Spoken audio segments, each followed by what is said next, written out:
Dandruff తో బాధపడుతున్నారా? ప్రిస్మస్ anti dandruff షాంపూతో మీ సమస్యకు శాశ్వత పరిష్కారం. నమస్కారం. క్రోధినామ సంవత్సర ఉగాది శుభాకాంక్షలు. మనతో ఈ రోజు అనంతలక్ష్మి గారు ఉన్నారు. నమస్తే అమ్మా. నమస్కారం తల్లి. ఉగాది శుభాకాంక్షలు. మీకు కూడానమ్మా, మీకు, మీ సిబ్బందికి, ప్రేక్షకులకి అందరికీ కూడా క్రోధినామ ఉగాది శుభాకాంక్షలు. తెలుగువారి సంవత్సరాది ఉగాది కదమ్మా. మరి ఈ ఉగాది విశిష్టత ఏంటి? పంచాంగ శ్రవణం విశిష్టత ఏంటి? అసలు ఈ రోజే ఉగాది పచ్చడిని చేసుకొని ఎందుకు మనందరం తీసుకుంటాం? లాంటి ప్రశ్నలకు మీ ద్వారా సమాధానం. తప్పనిసరిగానమ్మా. కాలాన్ని భగవత్ స్వరూపంగా ఆరాధించటం భారతీయులకి అలవాటమ్మా. ఇది నేను ఎప్పుడూ చెప్పే మాటే, కొత్తగా ఏం చెప్పట్లా. కాలాన్ని ఆరాధించటం అంటే గడియారాన్ని పూజిస్తే అయిపోతుందా? మరి కాదు కదా. అంటే కాలానుగుణంగా మన జీవితాన్ని మలచుకుంటూ, దానికి తగినట్టుగా ఉంటూ, కాలంలో వచ్చే మార్పులను అనుసరించి ప్రకృతితో మనని మనం అనుసంధానం చేసుకుంటూ ఆరోగ్యంగా ఉండడానికి చేసేటటువంటి ప్రయత్నమే కాలాన్ని ఆరాధించడం. దరిదాపుల్లో మన పండగలన్నీ కూడా అదే విధంగా ఉంటాయి. అందులో ఇప్పుడు మనం ఉగాది అని మనం మొదలు పెట్టుకుంటున్నాం. ఉగాది అంటే ఏమిటి అంటే, దానికి యుగాది మారి ఉగాది అయింది అంటారు. నిజానికి అట్లా ఏది చాలా తక్కువ. పోనీ యుగాది అనుకున్నా, యుగాలు ప్రారంభమైనటువంటి మొదటి రోజు అని అర్థం చెప్పారు. కానీ దానికన్నా ఉగాది అన్నదే సరైన పదం అని చెప్పుకుంటారు. ఉ అంటే నక్షత్రం, గా అంటే గమనం, ఉగా ఆది నక్షత్ర గమనాన్ని లెక్కించటం మొదలుపెట్టినటువంటి సమయం. ఎందుకు అంటే లెక్క కట్టడం మనిషికి బాగా అలవాటు. ప్రతిదాన్ని లెక్కలేస్తాం, లెక్కలేస్తూ సమయాన్ని కూడా పరిగణనలోకి తీసుకుంటూ ఉంటాం. అట్లా ఉన్నప్పుడు కాలాన్ని ఇలా లెక్క కట్టడానికి ఉపయోగించుకున్నటువంటి ఏదైతే ఏముంది అంటే, కాలాన్ని మనం ఎక్కడ లెక్క పెట్టడం మొదలు పెడితే దానికన్నా ముందు ఆగిపోతుంది. వర్తులాకారంలో ఉంటుంది కాలగమనం. ఆదివారంతో వారం మొదలైతే శనివారంతో పూర్తయి మళ్ళీ ఆదివారంతో మొదలు. ఒకవేళ నేను శనివారంతో మొదలు పెడతానన్నారు అనుకోండి, అప్పుడు శుక్రవారం చివర శనివారం మొదలు. ఎక్కడ మొదలు పెట్టినా అంతకు ముందు దాంతో పూర్తయి వర్తులాకారంగా వస్తూ ఉంటుంది. అట్లా వచ్చే చోట ఎక్కడి నుంచి మొదలు పెడతాము అంటే, మన వాళ్ళు కొంత శాస్త్రీయంగా ఆలోచించారు. భారతదేశంలో ఉన్నటువంటి వేద ధర్మం తెలిసినటువంటి ఋషులు కంటికి కనపడేటటువంటి పదార్థానికన్నా దాని వెనకాల ఉన్న యథార్థాన్ని చూసేటటువంటి ప్రయత్నం చేసి, ఎప్పుడు కాలాన్ని పరిగణనలోకి తీసుకొని గణించటం మొదలు పెట్టాలి అన్నది ఆలోచించినప్పుడు, వాళ్ళకి ఆ మనోనేత్రంతో దర్శించినప్పుడు కనపడినటువంటిది. దాన్ని బట్టి చైత్రమాసం శుక్లపక్షం పాడ్యమి సూర్యోదయ సమయంలో ఉన్నప్పుడు ఉగాదిగా మనం లేక సంవత్సరాదిగా దాన్ని లెక్క కట్టాలి అని చెప్పారు.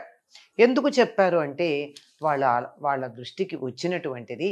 అంటే తపస్సు చేసి మనోనేత్రంతో దర్శించి వారు లెక్క కట్టి శాస్త్రీయంగా చెప్పినటువంటిది. అంటే చైత్రే మాసే జగద్బ్రహ్మ ససజ్జ ప్రథమే హని శుక్లపక్షే సమగ్రంతు తథా సూర్యోదయే సతి వత్సరాదో వసంతాదో రవిరాజ్యే తదైవచ.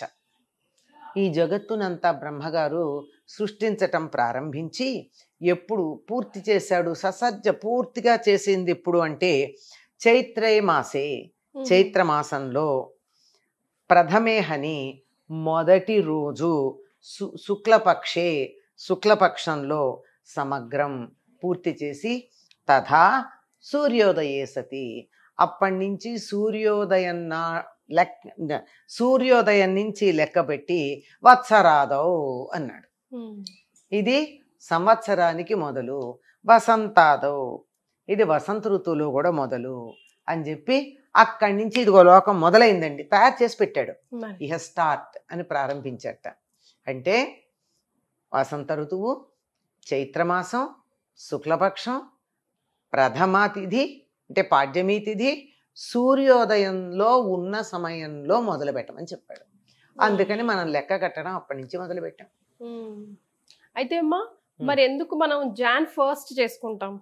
ఇప్పుడు జనరల్ గా మా పిల్లలు అడుగుతా ఉన్నారు, ఈ రోజు ఏంటమ్మా స్పెషల్ అంటే, ఉగాదిరా తెలుగువారి సంవత్సరాది, this is our new year అంటే, అదేంటి జనవరి 1 కదా వి సెలబ్రేట్ అని అంటుంటారు.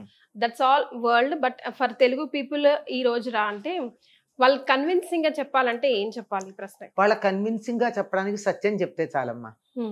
అబద్ధాలు చెప్పక్కర్లా, వాళ్ళని మెలిక తిప్పి మడత పెట్టి చెప్పక్కర్లా, ఉన్నది ఉన్నట్టుగా చెప్తే చాలు. భారతీయులు కాలాన్ని లెక్కగట్టడంలో సూర్యుణ్ణి చంద్రుణ్ణి ఇద్దరిని పరిగణనలోకి తీసుకుంటారు. ఎందుకంటే చంద్రుడికి సంబంధించిన కళలను అనుసరించి మొత్తం అంతా మనకి చాలా బాగా జరుగుతూ ఉంటుంది. మొత్తం పునరుత్పత్తి వ్యవస్థ అంతా కూడా చంద్రుడి మీద ఆధారపడి ఉంటుంది. మీరు గమనించినట్టయితే చాంద్రమానంలో నెలకి 28 రోజులే ఉంటాయి.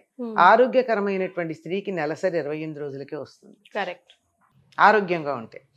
అలాగే చెట్లు, తర్వాత జంతువులు, వీటన్నింటి యొక్క పునరుత్పత్తి చంద్రుడి మీద ఆధారపడి ఉంటుంది. అంతేకాకుండా నువ్వు అర్ధరాత్రి ఎక్కడన్నా ఒక మనిషిని తీసుకెళ్ళి వదిలేస్తే ఇవాళ తేదీ ఎంత అని చెప్తే ఆకాశంలో నక్షత్రాలు చూసి తక్కువ చెప్పేయగలరు. చంద్రుడు ఉన్నటువంటి పద్ధతి, ఆ చంద్రుడికి దగ్గరగా ఉన్న నక్షత్రాలు, ఆ నక్షత్రాల యొక్క సామీప్యం ఉన్నటువంటి స్థితి, దీన్ని బట్టి సమయం చెప్పేయచ్చు. చేతిలో గడియారం లేనప్పుడు కూడా సూర్యోదయం ఎప్పుడవుతుంది అంటే తూర్పు దిక్కున బారెడు ఎత్తున చుక్క పొడిచినట్టయితే, శుక్ర నక్షత్రం వచ్చినట్టయితే అది ఇంకా ఒక గంటంబావులో సూర్యోదయం అవుతుంది అని లెక్క. ఇట్లా ఉన్నాయి కనుక ఇది ఏ నెల అన్నది చంద్రుడికి సమీపంలో ఉన్న నక్షత్రాన్ని బట్టి చెప్తారు. ఏ మాసం అన్నది చంద్రుడు ఇట్లా ఉన్నాడా అన్నదాన్ని బట్టి చెప్తారు. ఏ తిథి అన్నది ఆ చంద్రకళల్ని బట్టి చెప్తారు. కనుక పర్ఫెక్ట్గా చెప్పేయచ్చు. కానీ రాత్రింబగళ్ళ లెక్క చూడాలంటే సూర్యుడిని లెక్క చూసుకోవాలి. ఈ రెండింటిని మనం లెక్క చూస్తాం. ఈ రెండింటి లెక్క చూసి ఎక్కువ తక్కువలు వస్తే అధిక మాసంలో సర్దుబాటు చేస్తాం. దానికి కూడా శాస్త్రీయత ఉంది, ఎప్పుడు అధిక మాసం వస్తుంది అని. ఇదంతా చేసిన తర్వాత మనం ఉత్తరాయణం, దక్షిణాయనం, విషువులు, తరువాత మకర సంక్రమణం, ఇలాంటివన్నీ కూడా మనం సౌరమానాన్ని అనుసరించి చేస్తాం. ఇలా చేసే దాంట్లో మార్చి 22 లేక 21, అలాగే సెప్టెంబర్ 21 రాత్రి పగలు సమానంగా ఉండేటటువంటి కాలం. అంటే భూమధ్య రేఖ దగ్గర సరిగ్గా రాత్రి 12 గంటలు, పగలు 12 గంటలు ఎగ్జాక్ట్లీ ఉంటుంది. మన దగ్గరకు వచ్చేప్పటికి స్వల్పంగా తేడా ఉంటుంది, కానీ రాత్రి పగళ్ళు సమానంగా ఉండే కాలం. వాటిని విషువులు అంటారు. విషు అన్న పేరుతో మనకు కొన్ని కర్ణాటక, కేరళలోను, బెంగాలు వాటిల్లోనూ విషు అనే పేరుతో ఒక పండగ చేసుకుంటారు. అది వాళ్ళకి ఉగాదిగా. అలా ఎప్పుడు ఉంటుంది? అది మార్చి 21, 22, 23 ఈ ప్రాంతాలే. ఇదే కదా సరిగ్గా ఉండేటటువంటి కాలం. సంవత్సరానికి దరిదాపుల్లో చంద్రమానాన్ని అనుసరించి, సౌరమానాన్ని అనుసరించి 1-2 రోజులు తేడా ఉన్నా దరిదాపుల్లో ఇప్పుడే వస్తుంది. మనకు కూడా 10 రోజులు కావచ్చు తేడా. మళ్ళీ వచ్చే ఏడాది సమానంగా వస్తుంది. ఇలా ఉండేటటువంటిది పాశ్చాత్య దేశాల్లో కూడా అప్పుడే చేసుకునేవాళ్ళు కొత్త సంవత్సరం. మార్చి 23, 22తో అయిపోయి 23తో చేసుకుంటే నెల చివరిలో ఏం బాగుంటుందిలే అని చెప్పి ఏప్రిల్ 1 చేసుకోవడం మొదలెట్టారు. ఏప్రిల్ 1 చేసుకున్న తర్వాత ఇది బాగుండలేదండి, జనవరిలో చేసుకుందామని జనవరికి వెళ్ళారు. అంటే జీసస్ పుట్టిన తర్వాత. ఆయన డిసెంబర్లో పుట్టాడు కదా, అంచేత జనవరి 1 చేసుకుందామన్నారు. అంటే కొత్తగా ఇది రాజకీయమే ఇదంతా. జనవరి 1 చేసుకోవడం మొదలు పెడితే కూడా ఇప్పటికీ కొంతమంది, అప్పటికీ కొంతమంది పాతకాలపడు మాలాంటి వాళ్ళు ఉంటారు. ఏటీఎంకి వెళ్ళడం కన్నా క్యాష్ ఇవ్వడం బెటర్ అనుకునేవాళ్ళు. అంటే అది ఉందని తెలుసు కానీ వీ డూ లైక్ దిస్, అలవాట్లేక కనుక అట్లా చేసేవాళ్ళని ఫూల్ అనడం మొదలెట్టారు. అంచేత ఏప్రిల్ ఫూల్ అన్న మాట వచ్చింది. ఇంకా పాతకాలపు వాళ్ళు, తెలివి తక్కువ వాళ్ళు, ఫూలిష్ పీపుల్, మేము తెలివిగా జనవరి 1 పెట్టుకున్నాం కన్వీనియంట్ అని. అలా మారింది అనడానికి నిదర్శనం ఏమిటో తెలుసా? మార్చి మొదలు పెడితే ఏప్రిల్, మే, జూన్ అయిపోతే జూలై, ఆగస్ట్, సెప్టెంబర్ 7వ నెల, అక్టోబర్ 8వ నెల, నవంబర్ 9వ నెల, డిసెంబర్ 10వ నెల. లెక్క పెట్టుకున్నారా? డెసి 10, నవ 9, ఆక్ట 8, సెప్ట 7. మరి ముందువేమైనాయి అంటే రాజుల పేర్లు పెట్టుకున్నారు. జూలియస్, ఆగస్టస్ వీళ్ళ పేర్లు పెట్టుకున్నారు. ఆ పేర్లు పెట్టేటప్పటికల్లా 5, 6 రాలా. ఈ ఏప్రిల్ నుంచి కొంచెం తేడా వచ్చేసింది, వీళ్ళకి ఇక్కడి నుంచే లెక్క వచ్చేసింది కదా, అలా వచ్చేసింది. మరి అందువల్ల ఏం జరిగింది, జూలైలో 31 రోజులు ఉన్నాయి కదా, జూలై ఫుల్ మంత్, ఆగస్టులో 31, 2 ఎలా వచ్చాయి? September 30, October 31, August 31. మరి జూలైలో కూడా 30 ఎలా వచ్చాయని జూలియస్ సీజర్ తన పేరు మీద నిలబెట్టాక నా నెలలో తక్కువ ఉంటాయా అన్నాడు. అందుకని ఎక్కడి నుంచి తీసుకొచ్చారు పాపం, ఫిబ్రవరి నోరెత్తేది లేదు, మార్చి మొదటి నెల అయింది కదా, అంచేత మార్చి అనడానికి వీలు లేదు. చివరి నెల ఏమవుతుంది, అప్పుడు మార్చిలో మొదలు పెడితే ఫిబ్రవరి అవుతుంది కనుక ఫిబ్రవరిలోంచి ఆఖరి నెలలో నుంచి ఒక రోజు తీసుకురండి ఇక్కడ వేసేయమన్నారు. ఇంత శాస్త్రీయంగా ఉంటుంది మనం అనుసరించేటటువంటి గ్రెగేరియన్ క్యాలెండర్ అని చెప్పేది. రైట్. సో ఇది అసలు తెలుగువారి సంవత్సరాది ఉగాది ఇది ఇట్లా జరిగింది. దీన్ని బట్టి అర్థమైంది ఏమిటంటే మనం జనవరి 1 అన్నది ప్రపంచం అంతా అనుసరిస్తోంది. అనుసరించడానికి కారణం రాజకీయమైనటువంటి ఒత్తిళ్ల వల్ల దాన్ని ఒకప్పుడు మొదలు పెడితే ఆంగ్లేయుల పరిపాలనలో వాళ్ళు అనుసరిస్తున్నారు గనక ప్రపంచంలో చాలా దేశాలను వాళ్ళు పాలించారు గనక ఆ సమయంలో వాళ్ళు చెప్పింది బాగానే ఉంటుంది, వాళ్ళు చెప్పింది అనుసరించక తప్పని పరిస్థితుల్లో యావత్ ప్రపంచం దీన్ని అనుసరించటం మొదలుపెట్టి మనం కూడా అనుసరిస్తూ ఉన్నాము. కానీ చాంద్రమానాన్ని అనుసరించి మనం చెయ్యాలి అనుకుంటే మాత్రం వసంత ఋతువు, ఋతురాజము, ఋతువుల్లోకి మొదటిది, ఎప్పుడైనా మొదటిదే బాగుంటుంది అన్నిటికన్నా. మొదటి రోజు ప్రధానం కదా, ఫస్ట్ డే అంటూ ఉంటాం. అలా ఫస్ట్ డే ఆనందంగా ఉండాలి. వసంత ఋతువు ఇది పూలు పూస్తూ ఉంటాయి, పళ్ళు వస్తూ ఉంటాయి, పనులు అయిపోయి ఉంటాయి, పంటలు ఇంటికి వస్తాయి, ఆనందంగా ఉండే కాలం. ఇక్కడి నుంచి ఒక 4 రోజులు అన్ని ఉత్సవాలే ఉంటాయి కదా మనకి. ఇలాంటి కాలంలో మనం సంవత్సరాన్ని ప్రారంభించుకుంటే బాగుంటుంది, ఇది లౌకికంగా. కానీ బ్రహ్మగారు అప్పటికే ఆయన వసంత ఋతువులో చైత్రమాసంలో శుక్లపక్షంలో మొదటి రోజు నుంచి మీరు సృష్టి కార్యం ప్రారంభించుకోండి, నేను చేయడం పూర్తి అయిపోయిందని డిక్లేర్ చేశాడు కనుక అప్పటి నుంచి చేసుకుంటాం. ఇది సత్యం. మనం వాళ్ళకి కన్విన్సింగ్గా చెప్పాల్సిన పని లేదు, సత్యం తెలుసుకోవాలనుకున్న వాళ్ళకి అర్థమవుతుంది. అయితే మనం ఇప్పుడు వెంటనే ప్రశ్న, అది పాటించద్దా? ఏం చేస్తాం? ప్రపంచం అంతా మన పద్ధతిని పాటించే వరకు దానిని అఫీషియల్గా దాన్ని పాటిద్దాం. ఇంట్లో పండగలకి, పుట్టినరోజులకి చంద్రమానాన్ని పాటిద్దాం. సో ఉగాది రోజే పచ్చడి చేసుకోవడానికి గల కారణం ఏంటమ్మా? మనకి పండగలన్నీ కూడా ప్రకృతితో సంబంధం ఉన్నవని చెప్పుకున్నాం కదా. ఇది వసంత ఋతువులో వచ్చేటటువంటి పండగ.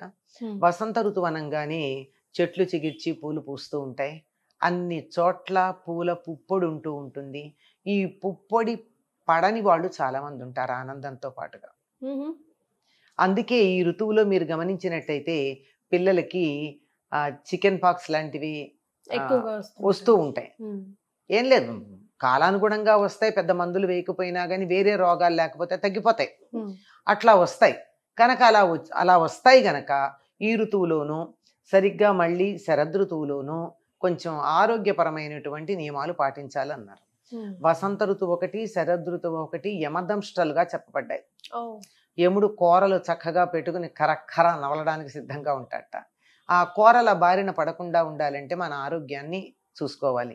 ఈ ఆరోగ్యానికి ఈ ఋతువులో వచ్చే రకరకాలైన వ్యాధులు, ఒక సంవత్సరం పాటు మనకి ఎటువంటి అనారోగ్యం కలగకుండా ఉండాలి అంటే ఈ ఉగాది నాడు ఒక నియమం పెట్టి, మామూలుగా ఆరోగ్యం చేయమంటే చేయరు గనక నియమాన్ని అనుసరించి పండగ నియమాల్లో ఇదొకటి గనక మీరు పాటించి తీరాలి అని చెప్పి ఉగాది పచ్చడి చేసుకోమన్నారు. ఈ ఉగాది పచ్చడిలో వేప పువ్వు వేస్తాం మనం. వేప పువ్వు కన్నా ఆయుర్వేదంలో చెప్పింది ఏమిటంటే నింబ పల్లవ భక్షణం. నింబ పల్లవాలంటే వేప చిగుళ్ళు. ఇవాళ అంటే ఉగాది నుండి మొదలుపెట్టి 15 రోజుల పాటు ఉదయమే ఎర్రగా ఉండే వేప చిగుళ్ళు గనక పరగడుపున తిన్నట్టయితే 1 సంవత్సరం పాటు జలుబు, దగ్గు, జ్వరం రావు. మనం అది పాటించలేం. అందుకని కనీసం వేప పువ్వు కూడా ఎక్కువ చేదే ఉండదమ్మా, కొంచెం ఒగరొగరుగా ఉంటుంది, కొద్ది చేదు ఉండనట్టు ఉంటుంది. మనం తాగే కూల్ డ్రింక్స్ కన్నా బాగానే ఉంటుంది, కాఫీల కన్నా బాగానే ఉంటుంది. ఆ వేప పువ్వు వేసుకుని దాంతోపాటు మిగిలిన 5 రుచులు కూడా ఇందులో కలుపుతాం. ఇప్పటిదాకా పంటలు వచ్చినా కొత్తవేవి వాడరమ్మా. ఇప్పటిదాకా మామిడికాయ, మామిడి పింద, సరే పండు సంగతి పక్కన పెట్టండి, వాడరు. కొత్త చింతపండు ఇప్పటిదాకా వాడరు. కొత్త బెల్లం అన్నింటినీ ఇప్పుడు మొదలు పెడతారన్నమాట. కొత్త చింతపండు, కొత్త బెల్లం, మామిడి పింద, తొక్కతో ఉండాలి సుమా. మామిడి పిందలు, వేప పువ్వు, కొద్దిగా సైంధవ లవణం, ఇవన్నీ వేసి షడ్రుచులు అందులో ఉన్నాయి. 6 రుచులు ఉన్నాయి. ఈ 6 రుచులు ఆరోగ్యానికి, క్షేమాన్ని కలిగించేటటువంటివి. ఇందులో ఆవు నెయ్యి కూడా వేయమని చెప్తారు ఆరోగ్యానికి. కొంచెం శాస్త్రానికి అది కొంచెం వేయాలి, వేస్తే ఆరోగ్యం. ఆవు నేతితోనే దీన్ని ప్రాసన చేయాలి. ఇలా గనక చేసినట్టయితే ఆరోగ్యంగా ఉంటుంది. ఇక ఇందులో వేసిన మిగిలినవన్నీ కూడా మన ఇష్టానుసారం వేసుకునేది. ఇందులో కారం చెప్పడం మర్చిపోయావు, మిరియాలు, మిరపకాయలు కాదు, మిరియాల పౌడర్. మిరియాలకు ఉన్న లక్షణం ఏమిటంటే మన శరీరంలో వేడి ఉంటే చలవ చేస్తాయి, మన శరీరంలో చలవ ఉంటే వేడి చేస్తాయి, టెంపరేచర్ మెయింటైన్ చేస్తాయి. కనుక మిరియాలు, ఉప్పు, కారానికి మిరియాలు, ఉప్పుకి సైంధవ లవణం, తర్వాత పులుపుకి చింతపండు, చేదుకి మామిడి తురుము కాదమ్మా, మామిడికాయ తొక్కతో ఉన్న ముక్కలు. ఇది వగరుకి సంకేతం, పులుపుకి కాదు. తొక్క ఉండాలి. మామిడికాయ వల్ల వచ్చే అనారోగ్యం ఏదైనా ఉంటే అది మామిడి కాయ యొక్క తొక్క వల్ల పోతాయి. అందుకే ఆవకాయ ఆరోగ్యం అని చెప్పేది. తొక్కతో చేస్తాం కదా, నిమ్మకాయకైనా అంతే. తొక్క తీసుకున్నట్టయితే ఎసిడిటీ లాంటిది రాదు, తొక్కతో తీసుకోవాలి. అందుకే ఊరగాయలన్నీ తొక్కతో చేస్తాం. కనుక ఇవన్నీ 6 రుచులు ఇందులో సరిపోయినాయి. ఈ 6 రుచులు తీసుకోవడం వల్ల ఆరోగ్యంతో పాటుగా మనకుండే మరో లక్షణం ఏమిటంటే దానివల్ల అన్ని రుచులు మంచివేనండి, జీవితంలో ఉండే అన్ని రుచుల్ని మనం అనుభవించాలి, ఆనందించాలి, వాటన్నిటిని ఆస్వాదించాలని చెప్పడానికి కూడా ఇది సంకేతం. చాలా సంతోషం అమ్మా. ఉగాది విశిష్టతతో పాటు ఉగాది పచ్చడి విశిష్టత కూడా తెలియజేశారు. ధన్యవాదాలు. శుభం అమ్మ. అందరికీ మరొక్కసారి క్రోధినామ సంవత్సర ఉగాది శుభాకాంక్షలు. ఉగాది శుభాకాంక్షలు. సుమన్ టీవీలో మీ పర్సనల్ అండ్ బిజినెస్ ప్రమోషన్స్ కోసం కింది నెంబర్కి కాంటాక్ట్ చేయండి.